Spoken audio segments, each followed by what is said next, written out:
Hello friends, today I have come with 3 short and informative stories that you will enjoy listening to. 1. The story of the boy and the piano. 2. The story of the king, the minister, the 3 boys and the golden window. Short and informative story of the boy and the piano. They say that one day a little boy who had just started piano class and had learned to play a few pieces went to a piano concert with his mother for the first time.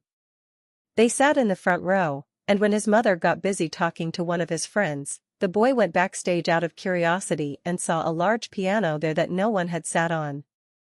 The boy, unaware of everything, sat down at the piano and started playing a simple piece that he had just learned. The sound of the piano captivated everyone in the hall, and when the curtain went down, everyone was surprised to see a little boy sitting at the piano and playing a small piece. At this time, the piano master came on stage and stood next to the piano and said softly to the boy who was scared by the crowd and the presence of people, "Don't be afraid, my friend, continue, I'm here." The master himself sat next to the boy and helped him play the parts of the piece that he was weak in. Encouraged by the presence of the great master, the boy continued to play the piece without any fear and finished it well, earning loud applause from the audience. Tip: visualize this scene in front of your eyes and put yourself in the role of that little boy. See yourself doing something great out of an indescribable passion and pull within your heart. Involuntarily, you take your shaky steps towards the new task. At first, no one notices you. But when you start the work, the curtains suddenly part and all eyes turn to you. Only then do you realize what a challenge and struggle you have thrown yourself into. All those who look at you because they themselves have not been able to overcome their fear and take action like you do, look at you with curious and often frightened eyes to see when you will stop working and give up. In these moments when everything is hard on you, then you feel the warm hands of the great supporter on your shoulders that say, "Do not be afraid, my friend, continue, I am here."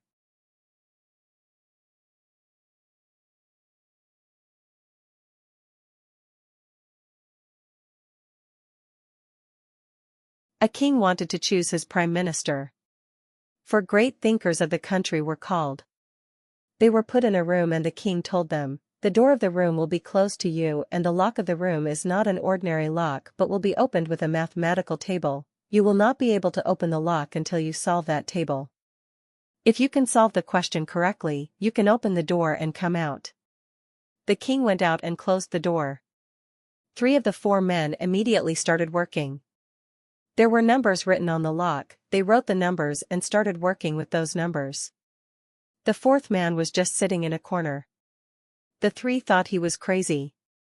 He was sitting in a corner with his eyes closed and doing nothing. After a while he got up, went to the door, pushed the door, it opened and went out. And the 3 men were constantly working. They did not even see what happened. That the 4th man had left the room. When the king returned to the room with this man, he said, "Stop the work. The test is over. I have chosen my prime minister." They could not believe it and asked, "What happened?" "He was not doing anything, he was just sitting in a corner." "How did he solve the problem?" The man said, "There was no problem. I just sat down and the first question and the main point was whether the lock was locked or not. The moment I felt this, I just meditated in silence. I became completely silent and asked myself, where do I start?" The first thing any intelligent person will ask is there really a problem, how can it be solved? If you try to solve it, you will go back and forth infinitely and never come out. So I just went to see if the door was really locked or not and I found it unlocked. The king said, "Yes, that was the key to the door. The door was not locked. The lock was open. I was waiting for one of you to ask the real question and you started to solve it. That's where you missed the point. You couldn't solve it if you worked on it your whole life." This man knows how to be alert in a situation. He asked the right question. Point. This is exactly the same as the situation of humanity, because this door has never been closed. God is always waiting for you. Man has forgotten the most important question, and that question is, who am I? A little boy lived on a distant farm. He woke up every morning before sunrise and worked hard until night. At the same time as the sun rose, he climbed the fence to rest a little. In the distance, a house with golden windows always caught his eye, and he thought to himself how enjoyable and wonderful it would be to live in that house with all the stylish and modern furnishings it must have. He said to himself, if they can make their windows out of gold, then the rest of the furniture in the house must be very wonderful.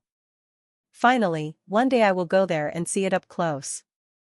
One day the father told his son that he would do the work for him and he could stay at home. The boy, seeing the opportunity, took some food and set off towards that house and the golden windows. The journey was much longer than he had imagined. It was afternoon when he arrived there, and as he approached the house he noticed that there were no golden windows, and instead he saw a faded house with broken railings. He went to the old door and knocked on it. A boy of his age opened the door. He asked if he had seen the house with the golden windows. The boy answered in the affirmative and led him to the porch. While they were sitting there they looked back, and at the end of the same path they had taken and at the same time as the sun set, they saw their own house shining with golden windows. Thank you for listening. I hope you learned a lesson from these 3 beautiful and instructive stories and enjoyed it.